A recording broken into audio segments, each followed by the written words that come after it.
السلام علیکم۔ الفاتحہ۔ قال اللہ تعالی فی شان حبیبہ ان اللہ وملائکتہ یصلون علی النبی یا ایھا الذین آمنوا صلوا علیہ وسلموا تسلیما۔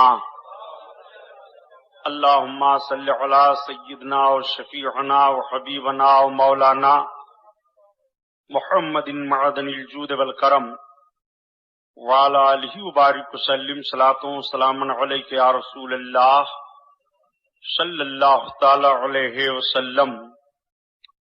لا الہ الا اللہ محمد رسول اللہ صلی اللہ تعالی علیہ وسلم۔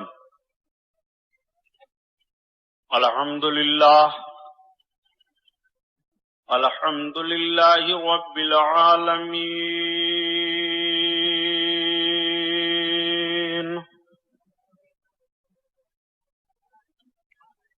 والصلاة والسلام على سید المرسلین،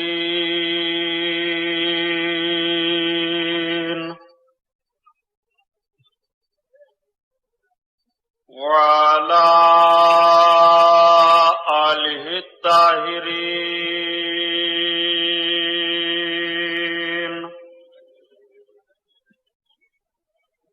وصحابہ المطہرین،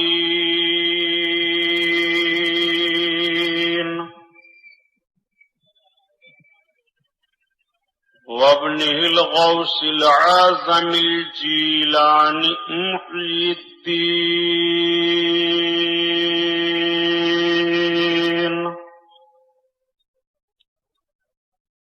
وأہل بیتہ اجمعین، اما بعد،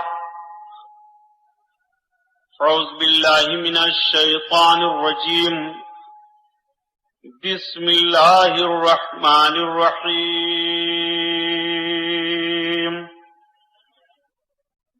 قال اللہ تعالی فی القرآن العظیم والفرقان الحمید، وَلَا تَقُولُوا لِمَنْ يُقْتَلُ فِي سَبِيلِ اللَّهِ أَمْوَاتٌ بَلْ أَحْيَاءٌ وَلَكِنْ لَا تَشْعُرُونَ۔ صدق اللہ البصیر القدیر وصدق رسولہ البشیر النذیر، والحمد للہ رب العالمین۔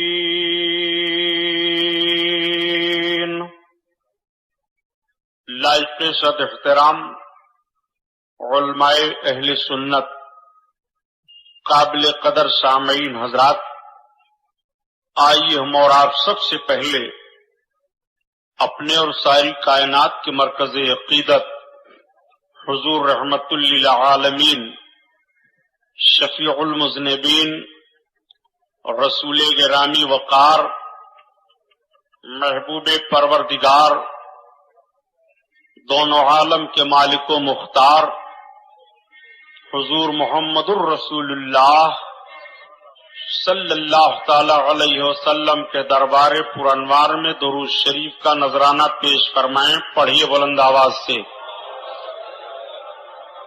اللہم صلی علی سیدنا و شفیعنا و حبیبنا و مولانا محمد معدن الجود والکرم وعلی آلہ وبارک وسلم صلاۃ و سلام علیک یا رسول اللہ صلی اللہ تعالی علیہ وسلم۔ پورا مجمع خیر و برکت کے لیے اور درود شریف پڑھ لیجیے۔ اللہم صلی علی سیدنا مولانا محمد معدن الجود والکرم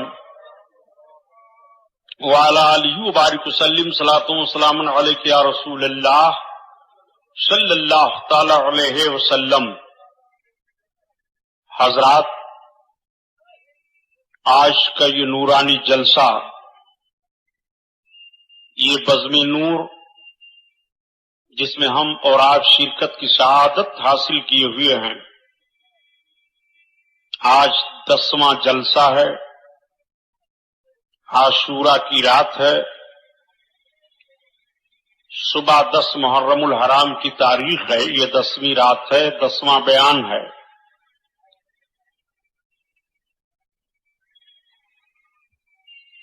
کل میں نے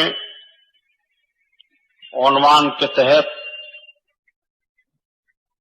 حضرت امام مسلم رضی اللہ تعالیٰ عنہ اور آپ کے دونوں شہزادوں کی شہادت پر بیان کو ختم کیا تھا۔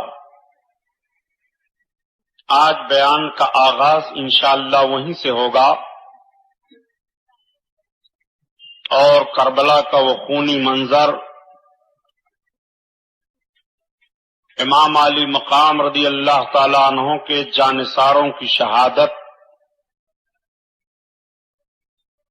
کربلا کی سرزمین سے امت محمدیہ کو ملنے والے پیغامات، انشاءاللہ تعالی ان ساری باتوں کو آپ سماعت فرمائیں گے، لیکن حسب معمول نعت پاک رسول صلی اللہ تعالی علیہ وسلم کے کچھ اشعار سماعت فرما لیجئے، پھر بات آگے بڑھے۔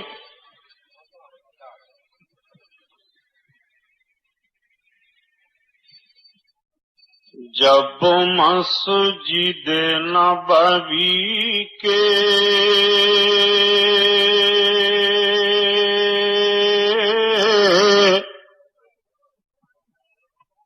جب مسجد نبوی کے آثار نظر آئے، جب مسجد نبوی کے مینار نظر آئے، جب مسجد نبوی کے مینار نظر آئے، اللہ کی رحمت کے آثار نظر آئے، اللہ کی رحمت کے آثار نظر آئے، طیبہ کی ہواؤں میں کعبے کے فضاؤں میں، طیبہ کی ہواؤں میں کعبے کی فضاؤں میں، ہم نے تو جدھر دیکھا سرکار نظر آئے، ہم نے تو جدھر دیکھا سرکار نظر آئے، ہم نے تو جدھر دیکھا،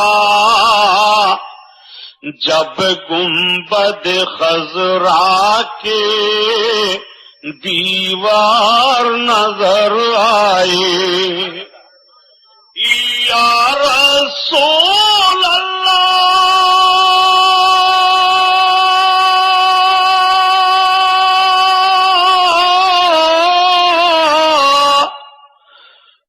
جب گنبد خضرا کے دیوار نظر آئے، سرکار کے پہلو میں دو یار نظر آئے، سرکار کے پہلو میں، سرکار کے پہلو میں دو یار نظر آئے، اللہ کی رحمت کے آثار نظر آئے، آثار نظر آئے۔ درود شریف۔ اللہم صلی علی سیدنا مولانا محمد معدن الجود والکرم وعلی آلہ وبارک وسلم، صلاۃ و سلام علیک یا رسول اللہ صلی اللہ تعالی علیہ وسلم۔ قتل حسین اصل میں مرگ یزید ہے، قتل حسین اصل میں مرگ یزید ہے. اسلام زندہ ہوتا ہے ہر کربلا کے بعد. اسلام زندہ ہوتا ہے ہر کربلا کے بعد. اسلام کے دامن میں اس کے سوا کیا ہے؟ یک ضرب ید اللہ یک سجدہ شبیری. انسان کو بیدار تو ہو لینے دو، انسان کو بیدار تو ہو لینے دو. ہر قوم پکارے گی ہمارے ہیں حسین. مرحبا جرات ابن حیدر، سر دے دیا بات نہ جانے دی. اللہ تعالیٰ نے قرآن عظیم میں ارشاد فرمایا وَلَا تَقُولُوا لِمَنْ يُقْتَلُ فِي سَبِيلِ اللَّهِ أَمْوَاتٌ بَلْ أَحْيَاءٌ وَلَكِنْ لَا تَشْعُرُونَ. اور مردہ نہ کہو جو اللہ کی راہ میں قتل کیے جائیں، بلکہ وہ زندہ ہیں. ہاں ان کی زندگی کا تمہیں شعور نہیں ہے، تم ان کی زندگی کو سمجھ نہیں پا رہے ہو. یہ رب تعالیٰ کا فرمان عالی شان قرآن عظیم میں آج بھی اظہر من الشمس ہے. اب آپ سوچئے کہ حضرت امام حسین رضی اللہ تعالی عنہ سلطان الشہداء ہیں.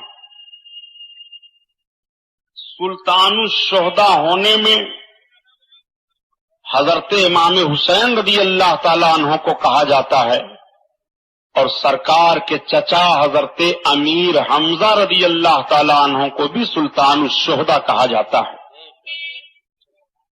مگر دونوں کے جنگ میں فرق ہے. اللہ کے حبیب صلی اللہ تعالی علیہ وسلم کے چچا جب میدان احد میں شہید ہوئے تو مکمل کفر سے آپ کا ٹکرانا ہوا تھا. کربلا کی سرزمین پر امام علی مقام رضی اللہ تعالیٰ عنہ کی شہادت ہوئی تو بظاہر لوگ کلمہ پڑھ رہے تھے، قرآن کی تلاوت کر رہے تھے، کافی لوگ حج بھی کیے ہوئے تھے. وہ اسلام کے دامن سے اپنے آپ کو وابستہ بھی تسلیم کر رہے تھے. ایسی تلواریں کربلا میں چلی ہیں جن تلواروں کی چھاؤں میں امام حسین رضی اللہ تعالی عنہ کو شہادت کا درجہ ملا.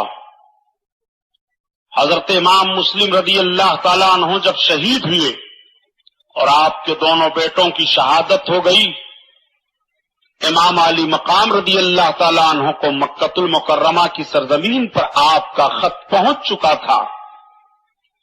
حضرت امام مسلم کے خط کے پانے کے بعد آپ نے مکمل تیاری کا حکم دے دیا.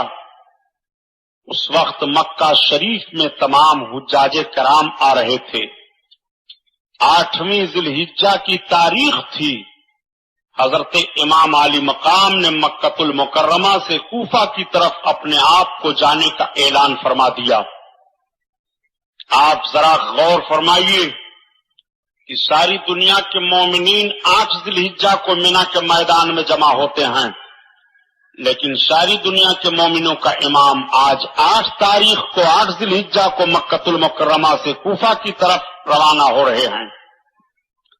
25 حج پیدل کرنے والے حضرت امام علی مقام آج نفلی حج کو چھوڑ کر کے کوفہ کی طرف جا رہے ہیں. کچھ لوگوں نے مشورہ دیا کہ ابھی سفر ملتوی رکھا جائے. امام علی مقام فرماتے ہیں اتمام حجت میں کر چکا ہوں، کون سی وجہ ہے کہ سفر کو ملتوی کر دوں. صحابہ کرام کی جماعت آ گئی، تابعین آ گئے، مکہ کے بڑے بڑے سربراہ لوگ آ گئے. ان لوگوں نے کہا یا شہزادے رسول، ہماری طبیعت نہیں چاہتی ہے کہ آپ کوفہ جائیں، اس لیے کہ کوفہ والوں کی غداریاں بڑی مشہور ہو چکی ہیں. وہ آپ کے ساتھ وفاداری کا ثبوت وقت آنے پر دے ہی نہیں پائیں گے. ان کی سرشت میں غداری ہے، دنیا کو خریدنا ہے. حضرت عبداللہ ابن عباس، حضرت عبداللہ ابن عمر، حضرت عبداللہ ابن زبیر یہ سب کے سب مشورہ دیتے ہیں. بلکہ حضرت عبداللہ ابن عباس نے تو آپ کے پاؤں تک پکڑ لیا، شہزادہ رسول مکہ نہ چھوڑیے. مکہ اور مکہ کی گرد و نواح کے لوگ اتنے آپ کے پاس جمع ہو جائیں گے کہ سارا کام یہیں سے کیا جا سکتا ہے۔ امام علی مقام ارشاد فرماتے ہیں نہیں، میں نے جو نانا جان سے وعدہ کیا ہے وہ وعدہ مجھے نبھانا ہے۔ میرے دوستوں، میرے احبابوں، جو اشارے اور جو پیغام مجھ کو میرے نانا کی طرف سے دین حق کی حفاظت کے تعلق سے ملے ہیں وہ آپ حضرات کو نہیں معلوم ہے، مجھے مت روکو، میں جاؤں گا۔ حضرت امام علی مقام رضی اللہ تعالیٰ عنہ مکمل تیاری کر لیتے ہیں۔ تب تک آپ تیاری ہی کر رہے تھے کہ آپ کے دونوں بھانجے آ کر کے مدینہ طیبہ سے پہنچ جاتے ہیں۔ پتا چلا کہ حضرت عبداللہ ابن جعفر طیار کے شہزادے آئے ہیں، ماموں کی خدمت میں گئے، دونوں شہزادوں نے خط پیش کر دیا۔ آپ کے بہنوئی نے خط لکھا تھا جس کا مفہوم یہ تھا کہ میں آپ کو اطلاع دیتا ہوں کہ میں نے عامل مدینہ سے آپ کے تعلق سے امن و امان کی اجازت لے لی ہے، ان قریب امن و امان کی تحریر آپ کی بارگاہ میں لے کر کے حاضر ہو جاؤں گا۔ میں نے سنا کہ آپ مکہ چھوڑ کر کے کوفہ جا رہے ہیں، اس لیے جب تک میں نہ پہنچوں آپ کوفہ جانے کا ارادہ ملتوی رکھیں۔ حضرت امام علی مقام خط کو پڑھنے کے بعد دعا دیتے ہیں اور لوگوں سے کہتے ہیں کہ اب چونکہ میں نے ارادہ کر لیا اس لیے میں کوفہ کا سفر جاری رکھوں گا۔ حضرت امام علی مقام حرم شریف میں آئے، 2 رکعت نماز ادا کرتے ہیں، خانے کعبہ کا طواف فرماتے ہیں، حجر اسود کا بوسہ لیتے ہیں، آنکھوں سے آنسو بہہ پڑتے ہیں۔ آپ ارشاد فرماتے ہیں حجر اسود تجھ کو میرے نانا نے چوما تھا تو ساری دنیا تجھے چوم رہی ہے، سارے مسلمان تجھے چوم رہے ہیں، تو کعبہ کی دیوار سے لگا ہوا ہے، مگر حجر اسود دیکھ مجھے بھی میرے نانا نے چوما تھا، تجھ کو تو میرے نانا نے چوما، قیامت تک تجھے لوگ چومتے رہیں گے اور میرے نانا نے مجھ کو چوما، کلمہ پڑھنے والے ہی میرا استقبال تلواروں سے کریں گے، چومنے کے بجائے میرے جسم پر گھوڑے دوڑا دیں گے۔ حجر اسود میں وہ وقت دیکھ رہا ہوں، کعبہ تیری حفاظت کے لیے میرے نانا جان رات کی تاریکی میں نکلے تھے، ہجرت کر کے مدینہ طیبہ گئے تھے، اور ایک کعبہ تیرے عمر کی حفاظت کے لیے میں بھی رات کی تاریکی میں نکل کر کوفہ کی طرف جا رہا ہوں۔ اے کعبہ تیری عزت سلامت رہے، تیرا وقار سلامت رہے، حرم کی دیواروں تمہیں میں سلام پیش کر رہا ہوں، حجر اسود میرا سلام لے لے۔ حضرت امام علی مقام رضی اللہ تعالیٰ عنہ بھیگی پلکوں کی چھاؤں میں حرم شریف سے باہر آتے ہیں۔ آنے کے بعد سواریاں تیار تھیں، جانے کے لیے لوگ تیار تھے۔ حضرت امام علی مقام سب کا جائزہ لیتے ہیں۔ اہل بیت اطہار کا ایک مختصر قافلہ ہے، حج کے ایام چل رہے ہیں،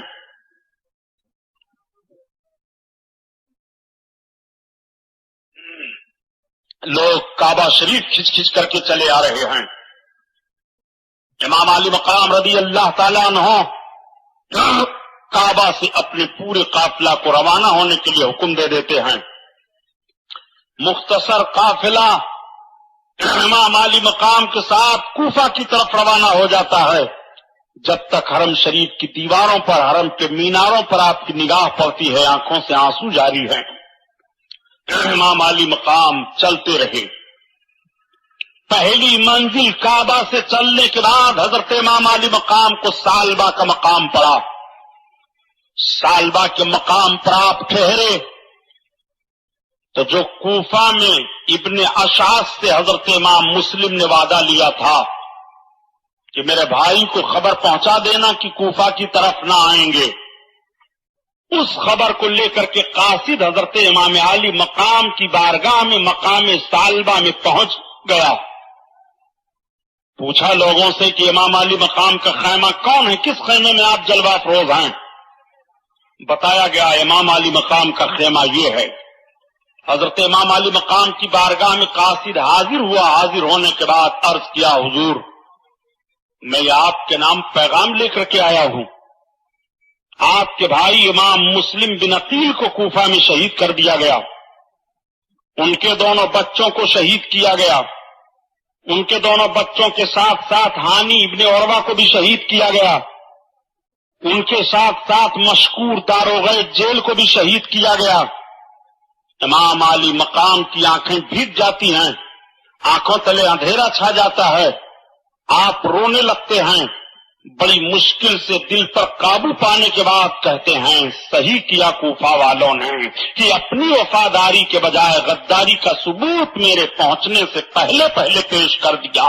امام علی مقام کی آنکھیں بھیگی ہوئی ہیں، آنکھوں سے آنسو بہ رہے ہیں، کئی مرد اکٹھا ہو گئے، سارے لوگوں کے سامنے حضرت امام مسلم کی شہادت بیان کی جاتی ہے، اور آپ کے دونوں شہزادوں کی شہادت بیان کرنے کے بعد سب پھوٹ پھوٹ کر رونے لگتے ہیں، آنکھیں آنسو بہانے سے رک نہیں رہی ہیں۔ امام علی مقام قابو پانے کے بعد اب جب عورتوں کے پاس جاتے ہیں تو سامنے حضرت امام مسلم کی بچی پڑ گئی، امام علی مقام کی نگاہ پڑتی ہے کہ آنسو بہنے لگے، بچی کے سر پر دستے شفقت پھیرا، بیٹی پوچھ پڑتی ہے اے چچا جان، آج سے پہلے جب آپ ہم کو دیکھا کرتے تھے تو یہ نوعیت آپ کی نہیں ہوتی تھی، اس طرح سے آنکھوں سے آنسو نہیں بہ رہتے تھے، اے چچا آج کیوں اس طرح سے آنکھوں سے آنسو بہ رہے ہیں؟ کوئی بات تو نہیں ہے، کوئی مصیبت تو ایسی نہیں آ گئی ہے؟ اتنا سننا تھا۔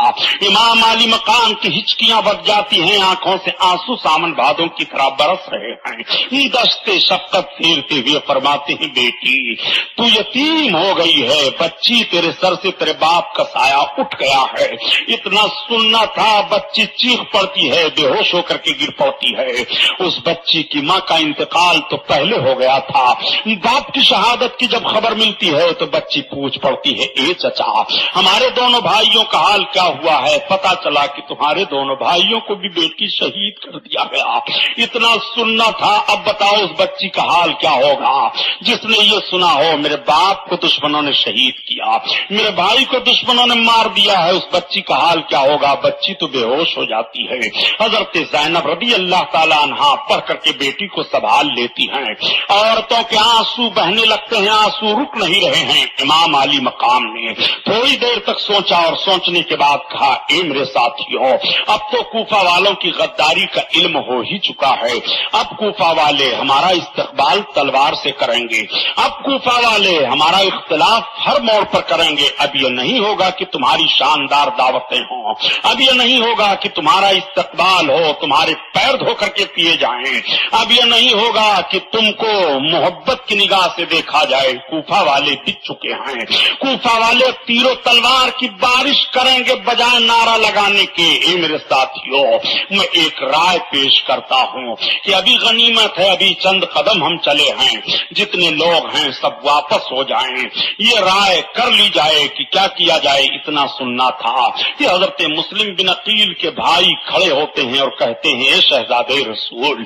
ہمارے بھائی کو کوفہ میں شہید کیا گیا ہے، ہم بدلہ لینے کے لیے ضرور وہاں تک جائیں گے، چاہے ہمیں اپنے جان کی بازی لگا دینی پڑے۔ ایک بھائی اور تھے، وہ بھی اٹھ کر کے کھڑے ہو گئے، انہوں نے کہا اے شہزادے رسول، یہ ہم سے برداشت نہیں ہو سکتا ہے، میرے بھائی پر ان لوگوں نے ظلم کیا ہے کہ ہم انہیں چھوڑ دیں، اس لیے ضرور ہم ان کا بدلہ لیں گے۔ حضرت امام مسلم کے بھائیوں کے ایثار و قربانی کو سن کر امام علی مقام نے فرمایا میں تمہارے لیے تیار ہوں، مگر اور دوسرے لوگوں کو میں بتانا چاہتا ہوں کہ وہ چھوڑ کر کے میرا ساتھ چلے جائیں، اب ان کا بڑا معاملہ ہوگا۔